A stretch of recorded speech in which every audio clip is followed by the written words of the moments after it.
Hello, everyone. I'm Gilad Shiner, the chairman of the HPC AI Advisory Council.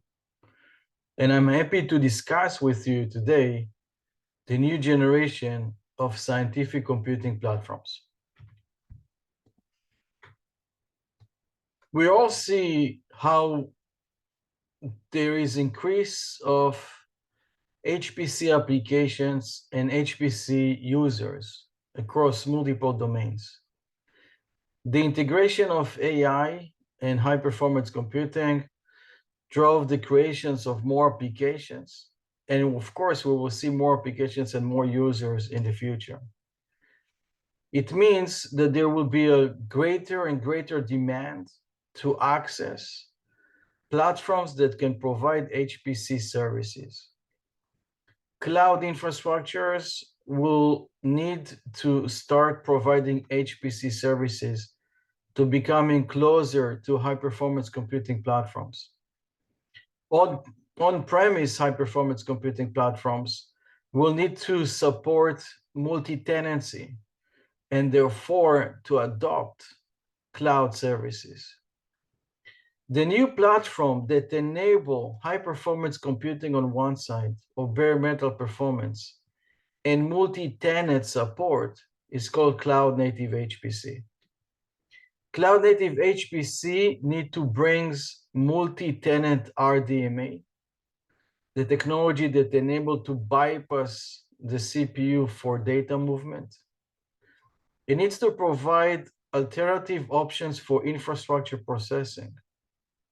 Infrastructure processing will become more and more complicated for supporting more applications and supporting more tenants. And having that burden on the host CPU is something that will reduce the system performance and therefore need to be run on alternative option, alternative processing. In-network computing is critical for cloud native HPC, is a critical element as part of increasing application performance and migrating data algorithm to run closer to where the data is. Performance isolation, it's a key element that enable to separate the impact or eliminate the impact of one application over another application running in a shared environment. And of course, increasing the security and isolation between users. So first, starting with RDMA. RDMA has become a key technology for high-performance computing or for high-performance computing clouds, as it enables to bypass the CPU for data movement. It enables to move data directly to a CPU memory, a GPU memory, or any other device memory, and bypassing the processing that was done previously in the CPU. RDMA does not mean low latency. The latency of RDMA depends on the specific networking latency. For example, in high latency Ethernet network, RDMA will demonstrate high latency. But with low latency networks, such as InfiniBand, RDMA will demonstrate low latency with the key element of bypassing CPU access. We can see the impact of RDMA based on the results that were published by the Ohio State University. Here we are seeing the example, the case of moving data directly over the network between GPU memory to GPU memory and bypassing the need to put the data in the system memory first before copying that to the GPU memory. The results of RDMA for GPU to GPU memory access, we can see on the graphs below, which is a reduction of latency from around 20 microsecond latency to less than 2. And of course, this is one of the key items that InfiniBand as a technology provides with its native low latency capability. or increasing the bandwidth, increasing throughput by by around 10x for both unidirectional traffic and bidirectional traffic. Now, as we bringing RDMA and eliminating the CPU overhead for data movement between devices, now we can see what is the items that are left for the CPU to process. So now the CPU is, of course, the application to process. It has MPI, or managing the MPI communications, as well as the infrastructure processing, the infrastructure management, or the infrastructure workload. The infrastructure workload in a multi-tenant environment is going to become more and more complicated. As we're supporting more users and more tenants, the infrastructure workload will be one of the most complicated workload that we need to deal with. Having that workload runs on a CPU create two issues. One of them is heavy overhead, as we see here on the left, which reduce from the amount of time that the CPU, GPU can provide for the application. And the second thing is we want to bring security and isolation into a multi-tenant environment. Running the infrastructure processing and the application processing on the same CPU domain is a security problem. We need to isolate between the infrastructure domain and the application domain, and therefore, we need to create a new processing element that will be dedicated for the infrastructure and will be isolated from the CPU. This new processor is called Data Processing Unit, or DPU.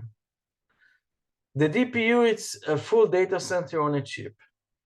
It replaces the NIC by actually integrating the full NIC IP into that silicon device. But with the NIC also integrated multiple ARM cores or multiple compute cores, memory, acceleration engines specifically for the infrastructure processing. So acceleration engines for storage management, for orchestration of the data center, orchestrating the server, for security, and more. As well as there is a PCI Express switch with the DPU that enable the DPU to connect directly to other PCI Express devices, which could be other compute engines or memory or storage. With the DPU performing a full compute element or creating or being a full compute element, we can migrate the infrastructure workload out of the CPU and run it directly on the DPU. That gives us the offload and the acceleration that we need to enable multi-tenant or multi-tenancy on a high-performance computing system, as well as enable to isolate between the application domain and the infrastructure domain. The base architecture can be seen here, where in a previous data center or architecture, or in the old architecture, the management, isolation, monitoring, and the storage management, it could be flash, NVMe, file system, and so forth. All of those elements which are part of the infrastructure processing run on a CPU. And of course, in a multi-tenant environment, it becomes more and more complicated. With the DPU, we can migrate those elements into the DPU, having the DPU be responsible for provisioning the server and therefore provisioning the data center, as well be responsible for storage access, for doing checksums, for doing compression and decompressions, for doing decryption, encryption, for examples, and so forth. So by doing that, we can get rid of the overhead of infrastructure processing that exists on a CPU or a GPU in that case, and bring the security needed as part of migrating our HPC infrastructure to become zero trust. The other element that we need to look at is MPI. And with the increased number of applications, increased number of users, increased size of our HPC or cloud platform, MPI also brings more and more overhead. Moreover, MPI or high performance MPI operations are key for delivering high performance HPC applications. And therefore, we need to look how to increase MPI performance, how to reduce the jitter of MPI communications, how to reduce load imbalancing that has become more and more or impact more and more, negatively impact more and more application performance. Definitely when we're having larger and larger nodes participating in an HPC workload. Here, a few examples of HPC applications, and actually doing profiling of those applications, MPI profiling of those applications. First, to look on how much time this application spends in MPI, meaning how big is that MPI portion. And the second, also to look on which MPI calls are the ones that takes the majority of the time. So we can see that for VASP, we spend around 35% in MPI. For GFS, around 37% in MPI. GROMACS, 20% of GROMACS time is spent in MPI. And GSI, you can go almost to 70%. So of course, improving MPI performance or reducing MPI time will impact total application performance. Now, when we look on the different MPI calls, we see, for example, that MPI all-to-all has a big portion, or take the big portions for GFS, it takes the big portion of GROMACS, and we see that MPI all-to-all V actually takes a very big portions of GSI. Beyond that, we see the broadcast, we see all reduce operations that also take a big portion. All-to-all V for VASP also takes a nice portion here, which is the blue part. Therefore, migrating all reduce operations or accelerating all reduce operations, accelerating all-to-all and all-to-all V, accelerating broadcast can dramatically improve application performance. So the way to improve MPI is within network computing.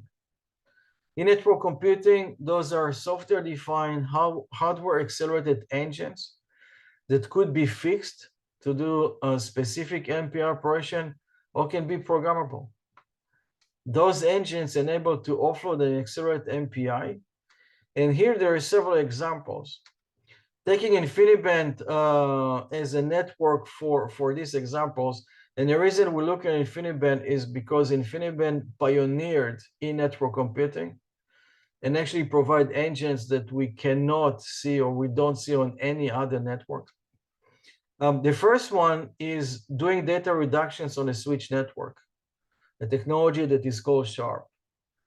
It enables to move all reduce and broadcast operations and run them on the switch network instead of running those on a CPU.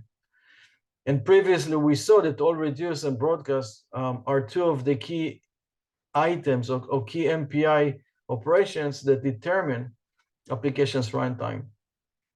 So we can see on the graphs below, the one of the left, we're seeing the performance improvement of migrating MPI all reduce operations from the CPU and run them on the switch, run them on the InfiniBand switch as part of in-network computing. We're seeing a 7x reduction in MPI all reduce time in a nice system size. In return, we can see that applications, and this is an example of OpenFOAM, at 64 nodes, it's reaching almost 15%. 15% on the entire data center performance. So we're getting 15% of our on our entire data center performance already in 64 nodes. And of course, as we have nodes, we'll see a bigger and bigger impact. As you see here, from 32 nodes, from 16 to 32 nodes, there was a small gap. As we go into 64, there are many more processes that are running the reduction operations, and we see the bigger jump. And of course, as we go into larger nodes, we're going to see a bigger and bigger impact of the data reductions running on the switch or of the sharp technology. Other elements of MPI can be accelerated on the DPU, on that compute element that sits closer to the data, and it can deal or it can reduce the imbalancing issues, and it can reduce jitter that happen of running MPI operations on the CPU. The way to do that is essentially to migrate other MPI communications and have the DPU manage those. The DPU can run RDMA operations locally and remotely, which means that it can access local memory and it can access remote memory, completely bypassing the CPU. DPU can have ownership of memory keys, so you can actually make sure that the RDMA transfer is completely secured. And with the DPU, we can further accelerate other MPI operations. The way that we do that is that the process that runs on the host actually trigger the DPU to DPU communications. So once it triggers an operation, the DPU, the local DPU, will start communicating with the remote DPU and request the remote DPU to actually perform a memory operations to actually capture data from the local node, send it to the remote node. At the end of that operation, the remote DPU will acknowledge the local DPU that that operation is completed, and then the local DPU will indicate to the CPU process that the full data movement operation has been done. With that process, we can move or migrate or accelerate other MPI communications from the host into the DPU. Here is an example of all-to-all-V. And as we saw before, all-to-all and all-to-all-V are two other important MPI communications that nicely impact application performance.